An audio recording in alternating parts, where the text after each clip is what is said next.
दिल्ली में बांग्लादेशी घुसपैठियों का काउंटडाउन शुरू।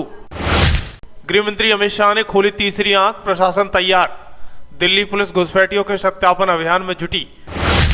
घुसपैठियों को फर्जी दस्तावेज दिलाने वालों पर चलेगा बुलडोजर। जब भी भारत पर कब्जा हुआ, आतताई भारत में सफल हुए तो दिल्ली में उनका मेन हब बना रहा। ऐसे में भारत में भी अवैध घुसपैठिए अभी से पैर जमाना शुरू कर चुके हैं और उस घुसपैठ पर हथौड़ा चलाने के लिए सरकार ने तैयारी कर ली है। इसके लिए केंद्र सरकार ने सत्ता में आने से पहले ही ऐलान किया था। उन्हीं पद चिन्हों पर अब दिल्ली में कानून व्यवस्था चलना शुरू हो चुकी है। दरअसल दिल्ली पुलिस राजधानी के अलग अलग इलाकों में रह रहे अवैध बांग्लादेशी प्रवासियों की पहचान के लिए सत्यापन अभियान चला रही है। आज दिल्ली पुलिस ने दिल्ली के बसंत कुंज स्थित जय हिंद कैंप अवैध प्रवासियों के खिलाफ सत्यापन अभियान चलाया। इससे पहले दिल्ली पुलिस ने कालीबाड़ी मार्ग के पास जे कॉलोनी इलाके में सत्यापन अभियान चलाया था। संगम विहार और मंदिर मार्ग में भी इस तरीके का अभियान चलाया जा चुका है। सब इंस्पेक्टर रवि मलिक ने बताया है कि हम उनके सत्यापन के लिए उनके सभी पहचान पत्र मांगते हैं। अगर हमें कोई संदिग्ध लगता है तो उसके पहचान पत्र सत्यापन के लिए उससे संबंधित जिलों में भेज दिए जाते हैं। अगर हमें कोई अवैध रूप से यहाँ रहता हुआ मिलता है तो उसे निर्वासित कर दिया जाता है।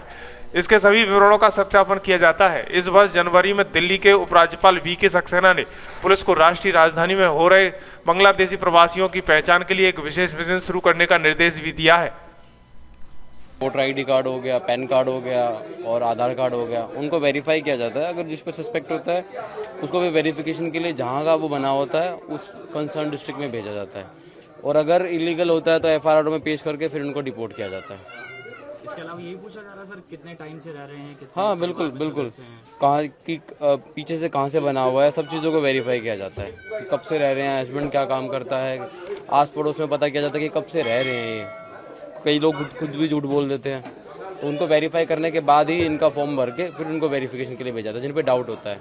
ऑलमोस्ट सबके वेरीफाई करवाए हमने, तो जो कुछ लोग थे जिन पे डाउट था फिर उनको एफआईआर में वेरीफाई करा के फिर उनको वापस आया गया। सबके पास आईडी प्रूफ है यहाँ। अच्छा, इस इलाके से यहाँ पर पहले भी कुछ बांग्लादेशी पकड़े गए हैं? इस एरिया से नहीं, इससे नहीं हुआ है। ये हमारा बंगाली बस्ती है रंगपुरी में, वहाँ से उसको डिपोर्ट किया गया था। यहाँ पे 14 से 15 लोगों को भेजा गया था जिन पे डाउट था। उनकी वेरिफिकेशन करने के बाद उनको फिर एफआईआर ने क्लीन चिट दी, उसके बाद वो वापस आए हैं यहाँ पे।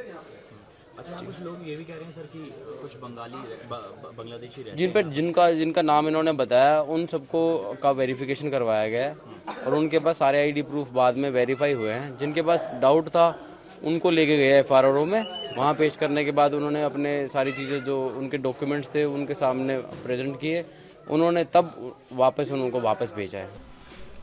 दरअसल दिल्ली चुनाव के दौरान अवैध बांग्लादेशी प्रवासियों का मुद्दा खूब उठाया गया था। भाजपा के सत्ता में आने के साथ ही इसके खिलाफ तेजी देखी जा रही है। वहीं केंद्रीय गृह मंत्री अमित शाह ने दिल्ली पुलिस के शीर्ष अधिकारियों की राजधानी में बांग्लादेशी और रोहिंग्या सहित अनाधिकृत प्रवासियों में निपटने के दौरान स्पष्ट रूप से त्वरित कानूनी दृष्टिकोण अपनाने का निर्देश दिया है। बैठक में शामिल एक वरिष्ठ अधिकारी ने बताया कि फिलहाल उन कॉलोनियों में ऑडिट किया जा रहा है जहां बांग्लादेशी और रोहिंग्याओं की बड़ी आबादी रहती है। इन अवैध कब्जेदारों को रहने में मदद करने वाले और उन्हें फर्जी दस्तावेज हासिल कराने में मदद करने वालों के खिलाफ भी सख्त कार्रवाई की जाएगी।